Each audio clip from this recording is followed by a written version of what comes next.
नमस्कार, किसान समाचार में आपका स्वागत है। मैं हूं आपके साथ रेशमा फारूकी। आइए अब हेडलाइंस पर खबर नजर डालते हैं। प्रधानमंत्री नरेंद्र मोदी का कानपुर दौरा, 356 किलोमीटर लंबी बीना पनकी मल्टी प्रोडक्ट पाइपलाइन परियोजना का हो रहा है शुभारंभ।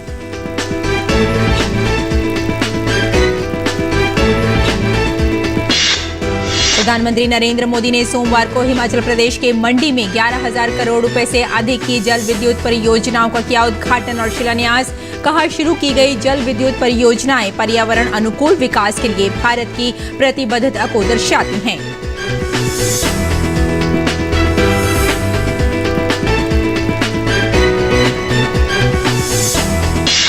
केंद्र सरकार ने कहा, खरीफ विपणन सीजन 2021-22 में 443 लाख टन धान की खरीद।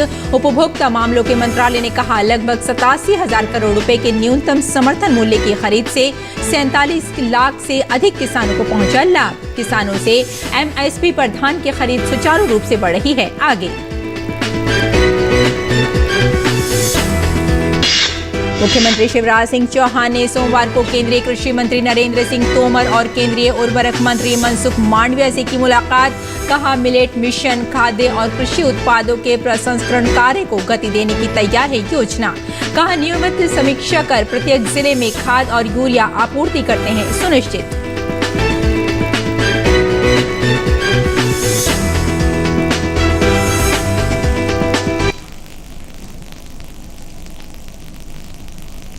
और अब खबरें विस्तार से।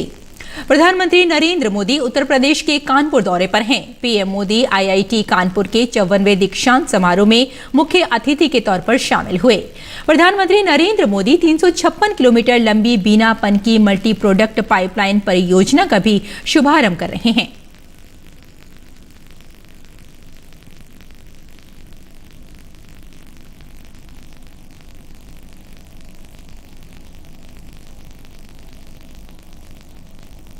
हिमाचल प्रदेश को पूर्ण राज्य का दर्जा मिलाने का स्वर्ण जयंती वर्ष मना रहे इस राज्य की भाजपा सरकार के 4 वर्ष भी पूरे हो गए हैं।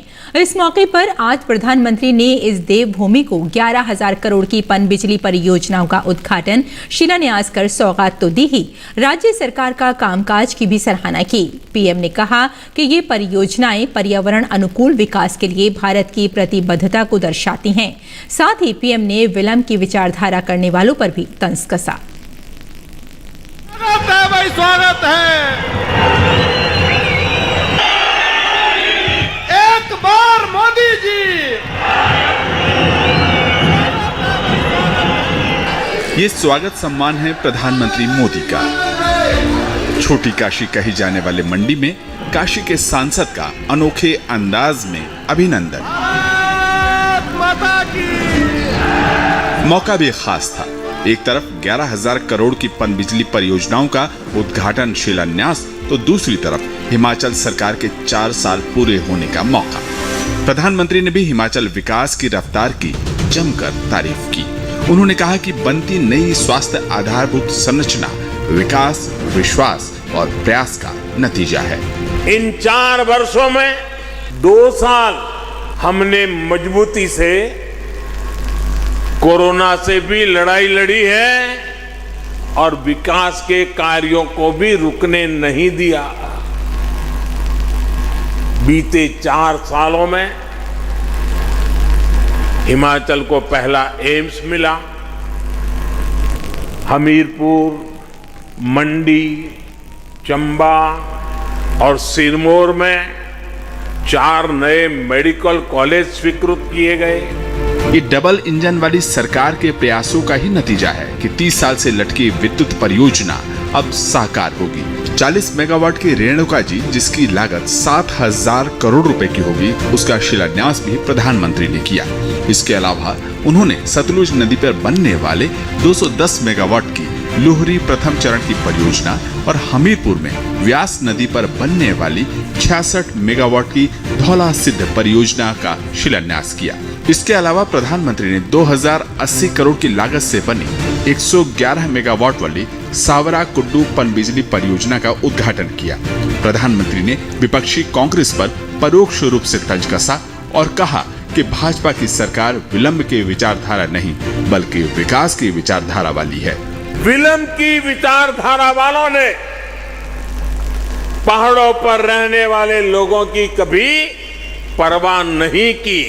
इसी वजह से अटल टनल के काम में बरसों का विलंब हुआ। रेणुका जी परियोजना में भी 3 दशकों का विलंब हुआ। उन लोगों की विलंब की विचारधारा से तद्दन अलग हमारा कमिटमेंट सिर्फ और सिर्फ विकास के लिए है, तेज गति के विकास के लिए है। प्रधानमंत्री ने विपक्ष पर हमला जारी रखा और कहा कि मौजूदा केंद्र व राज्य सरकार का मॉडल विकास का है, परिवार के विकास का नहीं। एक मॉडल है सबका साथ, सबका विकास, सबका विश्वास और सबका प्रयास। वहीं दूसरा मॉडल है खुद का स्वार्थ, परिवार का स्वार्थ और विकास भी खुद के परिवार का है। हिमाचल में महामारी के खिलाफ टीकाकरण की गति को प्रधानमंत्री ने प्रेरणादायक बताया। हिमाचल देश का पहला प्रदेश है जहां वयस्क आबादी का महामारी के खिलाफ पूर्ण टीकाकरण हो चुका है। यहाँ जो सरकार में है वो राजनीतिक स्वार्थ में डूबे नहीं है, बल्कि उन्होंने पूरा ध्यान हिमाचल के एक एक नागरिक को वैक्सीन कैसे मिले इसमें लगाया है। देवभूमि में विकास परियोजनाओं का जिक्र करते हुए प्रधानमंत्री ने कहा कि सरकार का जोर पर्यावरण संरक्षण के साथ साथ विकास के लक्ष्य को हासिल करना है। प्रधानमंत्री ने पर्यटकों से विशेष तौर पर आग्रह किया कि कचरा, खासकर प्लास्टिक कचरा इधर उधर न फेंकें। उन्होंने हिमालय प्रदेश में फूड, फार्मिंग और फार्मा क्षेत्र में औद्योगिक विकास की नई संभावनाओं पर जोर दिया। प्रधानमंत्री ने कहा कि ईज ऑफ लिविंग बढ़ाने के लिए सरकार ने हिमाचल प्रदेश में बीते 2 सालों में ही 7 लाख नल से जल का कनेक्शन दिया है। उन्होंने विश्वास दिलाया कि केंद्र व राज्य सरकार मिलकर राज्य के सर्वस्पर्शी विकास को जारी रखेंगे। मंडी से विक्रमजीत सिंह के साथ ब्यूरो रिपोर्ट। केंद्र सरकार ने कहा है कि खरीफ विपणन सीजन 2021-22 में 443 लाख टन से अधिक की धान खरीदी गई। उपभोक्ता मामलों के मंत्रालय ने कहा कि लगभग 87,000 करोड़ रुपए के न्यूनतम समर्थन मूल्य की खरीद से 47 लाख से अधिक किसानों को लाभ पहुंचा है। मंत्रालय का कहना है कि किसानों से एमएसपी पर धान की खरीद सुचारू रूप से आगे बढ़ रही है। मंत्रालय ने कहा कि धान खरीद आंध्र प्रदेश, तेलंगाना, बिहार, चंडीगढ़, छत्तीसगढ़, गुजरात, हरियाणा, हिमाचल प्रदेश, झारखंड, जम्मू कश्मीर, केरल, मध्य प्रदेश, महाराष्ट्र, उड़ीसा, पंजाब, तमिलनाडु, उत्तर प्रदेश, उत्तराखंड और राजस्थान राज्यों तथा केंद्र शासित प्रदेशों से की गई। मुख्यमंत्री शिवराज सिंह चौहान ने सोमवार को नई दिल्ली में केंद्रीय कृषि एवं किसान कल्याण मंत्री नरेंद्र सिंह तोमर और केंद्रीय स्वास्थ्य और परिवार कल्याण, रसायन एवं उर्वरक मंत्री मनसुख मांडविया से मुलाकात की। मुख्यमंत्री ने प्रधानमंत्री नरेंद्र मोदी और केंद्रीय मंत्रियों को मध्य प्रदेश के लिए योजनाओं में दी गई स्वीकृतियों के लिए आभार व्यक्त किया। मुख्यमंत्री चौहान ने कहा कि मिलेट मिशन, खाद्य और कृषि उत्पादों के प्रसंस्करण कार्य को गति देने की योजना तैयार है। मध्य प्रदेश में प्राकृतिक खेती को कैसे आगे बढ़ाएं और फसलों के विविधीकरण के काम हम प्रारंभ कर रहे हैं। प्रधानमंत्री जी के नेतृत्व में प्राकृतिक खेती को बढ़ावा देने के हर संभव कदम उठाए जा रहे हैं और मध्य प्रदेश भी उसमें पीछे नहीं रहेगा। मुख्यमंत्री चौहान ने प्रधानमंत्री नरेंद्र मोदी और केंद्रीय मंत्री मनसुख मांडविया के प्रति मध्य प्रदेश को सतत पर्याप्त यूरिया और डीएपी उपलब्ध कराने के लिए धन्यवाद ज्ञापित किया। मुख्यमंत्री चौहान ने इस कार्य के लिए केंद्र सरकार से निरंतर मिल रहे सहयोग के लिए आभार भी व्यक्त किया। यूरिया की आवश्यकता जितनी मध्य प्रदेश को है, कृषि मंत्रालय ने उस आवश्यकता की पूर्ति की अनुशंसा हमारे उर्वरक और रसायन मंत्री जी को मंत्रालय को की। मध्य प्रदेश को दिसंबर में जो 5 लाख मीट्रिक टन यूरिया चाहिए था, उसमें से लगभग 4 लाख के आसपास, 3,93,000 के आसपास हमको मिल चुका है। और उन्होंने मुझे आश्वस्त किया है कि शेष बची हुई मात्रा इसी माह में मध्य प्रदेश को देने की व्यवस्था की जाएगी और यूरिया की कोई कमी नहीं है, किसी तरह का भी संकट नहीं होगा। और असम के किसानों की खड़ी फसल एक अनजान बीमारी की चपेट में आने के कारण किसान बेहद परेशान हैं। दिन रात स्वरोजगार को बढ़ावा देने वाले युवा किसान देव चौहान काफी हताश हैं। डिब्रूगढ़ शहर के समीपवर्तीय बोगीबिल आई थाना अंचल में खेती कर अपने परिवार के साथ ही कई अन्य परिवार का भरण पोषण करने वाले देव चौहान के खेतों में इस बार एक अनजान बीमारी ने कहर बरपा रखा है। पूरे अंचल के किसानों का हाल भी इससे अलग नहीं है। युवाओं को स्वरोजगार और खेती के प्रति प्रोत्साहित करने वाले देव चौहान के खेतों में लगी टमाटर, गोभी, फूल गोभी, शिमला मिर्च की फसल अनजान बीमारी लगने के कारण नष्ट हो रही है। टमाटर पेड़ पर ही सड़कर गिर रहे हैं।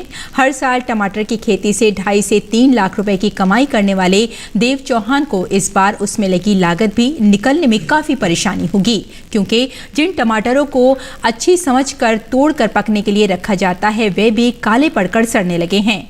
आखिर अनजान बीमारी से किस प्रकार छुटकारा पाया जाए, इस बात से भी किसान अनजान हैं।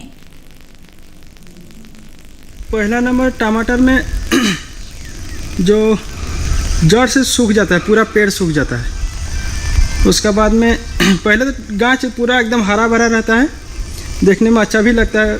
उसके बाद में अचानक ऐसा रोग लग जाता है कि पूरा बाड़ी मतलब एकदम ख़त्म हो जाता है। उसके बाद में पूरा मतलब खर्चा कैसे करूँ, खाद के भी दाम हो गया है, फिर लेबर वगैरह का भी पूरा अभी दाम बढ़ गया है। इसमें तो 3-4 महीना निकलता है, लेकिन इस बार जो हो गया मतलब 1 महीना भी निकलना मुश्किल हो गया। सालाना ऐसे तो सोचते हैं बहुत हो जाएगा, लेकिन लास्ट में जाके देखते हैं कि अपना मजदूरी भी नहीं बच।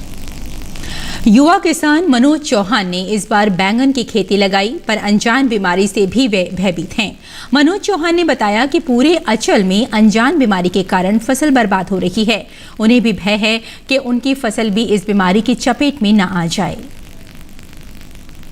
पर जो अनजान एक बीमार आ गया है, जो हम लोग जो क्या बोलते हैं, जो टमाटर में वो गाछी में मैंने सड़ के गल के गिर जाता है। उसका बाद में हम लोग जो टमाटर तोड़ के रखा हुआ है, वो रखा हुआ में भी वो टमाटर अंदर अंदर से सब सड़ जाता है। वो हम लोग तो समझ नहीं पाते हैं ये बीमारी क्या हुआ है और क्या नया बीमारी एक आ गया है। इसको कोई यहाँ पर हम लोग के जितना खेती करने वाला राइज है वो लोग भी पकड़ने नहीं सकता है ये बीमार क्या बीमार। सब में फूल को भी हो, पत्ता गोभी में भी लगा हुआ है और शिमला मिर्चा में भी लगा है, आलू में भी लगा है, आलू हम लगाया है, वो आलू में भी यही बीमार है। पूरा ये बोगीबिल एरिया पूरा अंचल में ही हुआ है, सिर्फ हमारा खेती में नहीं, सब राइज का ही खेती में हुआ है। हमारा अंजादा से कृषक यहाँ पर कम से कम 1000 खेती करने वाला आदमी है, और वो भी खेती करता है और हम लोग भी करता है। वो लोग के भी एक ही अवस्था, हमारा भी एक ही अवस्था है। पूर्वोत्तर सीमा रेल परिवहनकर्ताओं के अलावा स्थानीय किसानों और उत्पादनकर्ताओं की सहायता के लिए पूर्वोत्तर क्षेत्र से तथा पूर्वोत्तर क्षेत्र तक किसान ट्रेनें चला रहे हैं। उत्पादन एवं अधिशेष क्षेत्रों से फलों और सब्जियों जैसे शीघ्र नष्ट होने लायक कृषि उत्पादों को उपभोग वाले क्षेत्रों तक पहुंचाकर किसानों की आय बढ़ाना भारतीय रेल की एक पहल है। भारतीय रेल अपने सर्व भारतीय नेटवर्क के जरिए रेल द्वारा परिवहन को प्रोत्साहन देकर कृषि क्षेत्र में आय बढ़ाना सरकारी योजना का एक एकीकृत हिस्सा है। ये पहल रेल के जरिए देश के विभिन्न हिस्सों तक किसानों के उत्पादों के सुगम परिवहन से किसानों, छोटे समूहों, सहकारी समिति को मदद पहुंचा रही है।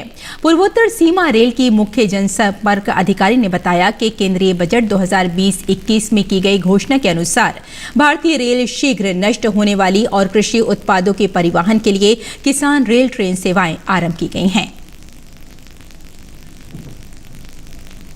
और अब बात करते हैं मंडी भाव की।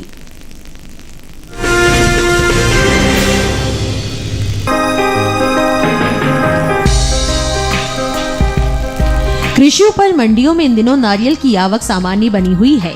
सोमवार को नारियल के हाजिर भाव पर नजर डालें तो एग्मार्कनेट के अनुसार तमिलनाडु की धारापुरम मंडी में 24 दिसंबर को नारियल का भाव रहा 3020 रुपए, जो कि 27 दिसंबर को 210 रुपए टूटकर 2810 रुपए पर आ गया। वहीं राज्य की ही गोपालपट्टी मंडी में 24 दिसंबर को नारियल की खरीद 1600 रुपए पर हुई।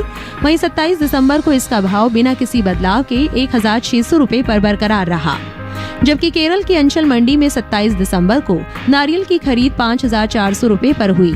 साथ ही कर्नाटक की अरसीकेरे मंडी में 27 दिसंबर को नारियल का भाव रहा 20,000 रुपए प्रति क्विंटल। आपको बता दें कि इस साल देश में नारियल की पैदावार में अच्छी बढ़त हो सकती है, जिसका असर नारियल के भाव पर देखने को मिल सकता है। कृषि मंत्रालय की ओर से साल 2020-21 के लिए बागवानी फसलों के लिए जारी तीसरे आंकलन के अनुसार नारियल की पैदावार 1,45,00,000 टन के पार जा सकती है, जबकि साल 2019-20 के दौरान उपज का आंकड़ा 1,40,06,000 टन ही रहा था। यानी नारियल की पैदावार में इस साल 4 लाख टन की बढ़ोतरी हो सकती है।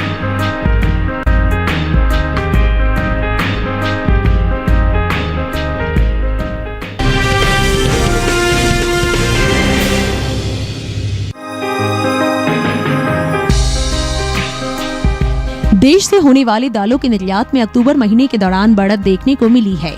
साल 2021 के अप्रैल से अक्टूबर महीने के दौरान दलहन के निर्यात में 833 टन की बढ़ोतरी दर्ज की गई है।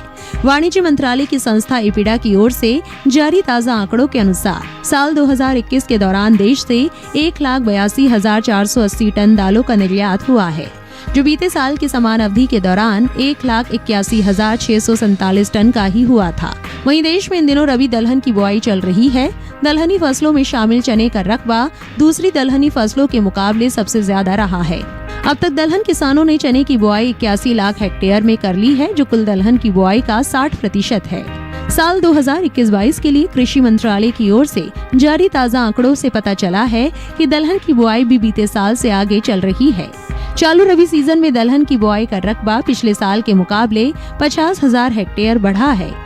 साल 2020-21 में दलहन की कुल बुआई 1,13,48,000 हेक्टेयर में हुई थी, जो साल 2021-22 के दौरान बढ़कर 1,13,98,000 हेक्टेयर के पार पहुंच गई है। वहीं चने की बुआई पर नजर डालें तो साल 2021-22 के दौरान चने की कुल बुआई 1,42,000 हेक्टेयर बढ़कर 81,43,000 हेक्टेयर में हो चुकी है, जबकि साल 2020-21 के दौरान बुआई का रकबा 80,01,000 हेक्टेयर ही रहा था। देश के अलग अलग राज्यों में हो रही दलहन की कुल बुआई पर नजर डालें तो 3 दिसंबर तक गुजरात, राजस्थान, तेलंगाना, झारखंड, उत्तर प्रदेश, महाराष्ट्र, मध्य प्रदेश, कर्नाटक, जम्मू कश्मीर, हरियाणा, उत्तराखंड और पंजाब जैसे राज्यों में इस साल दलहन की बुआई बीते साल के मुकाबले अधिक हो रही है।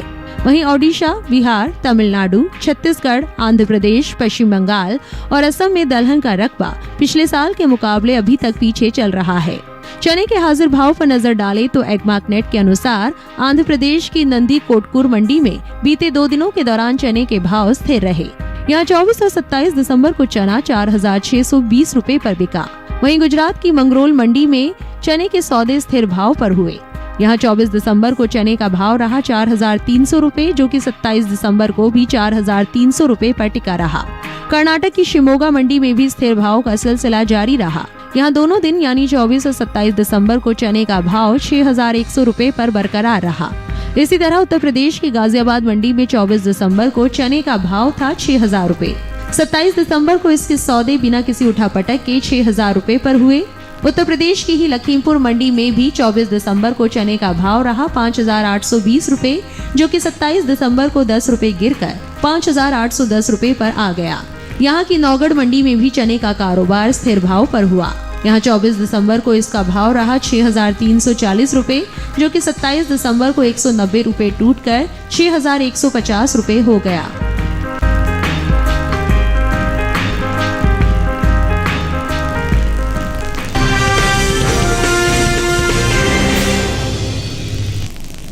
और खेती किसानी के साथ साथ आइए नजर डाल लेते हैं कुछ और खबरों पर, यानी हमारा सेगमेंट खास खबर। प्रधानमंत्री परीक्षा पे चर्चा। प्रधानमंत्री नरेंद्र मोदी अगले वर्ष की शुरुआत में विद्यार्थियों के साथ परीक्षा पे चर्चा करेंगे। प्रधानमंत्री इस कार्यक्रम में परीक्षा को लेकर बच्चों का तनाव दूर करने का प्रयास करते हैं। कार्यक्रम के लिए mygov.in पर पंजीकरण 20 जनवरी तक चलेगा। केंद्रीय गृह एवं सहकारिता मंत्री अमित शाह ने सोमवार को नार्को समन्वय केंद्र की शीर्ष स्तरीय समिति की तीसरी बैठक की अध्यक्षता की। गृह मंत्री ने कहा कि स्वतंत्रता के 75वें वर्ष में हमें ये सुनिश्चित करना है कि प्रधानमंत्री नरेंद्र मोदी जी ने नशा मुक्त भारत का जो विजन हमें दिया है, इस अमृत काल में हमें उसे हमारा संकल्प बनाना है। राजस्थान के कोटा में भीषण ठंड में लोगों की मदद के लिए लोकसभा अध्यक्ष ओम बिरला आगे आए। उन्होंने सोमवार से कंबल वितरण अभियान प्रारंभ किया। स्पीकर बिरला सोमवार रात अचानक छावनी चौराहे पहुंचे। उन्होंने वहां फ्लाईओवर के नीचे सो रहे लोगों को कंबल ओढ़ाया। इसके बाद कार्यकर्ताओं को कंबल लेकर शहर के अन्य हिस्सों में जाने के निर्देश दिए। 15 से 18 वर्ष के किशोर 1 जनवरी से कोविन ऐप पर अपना पंजीकरण करा सकेंगे। वहीं टीकाकरण अगले महीने की 3 तारीख से शुरू होगा।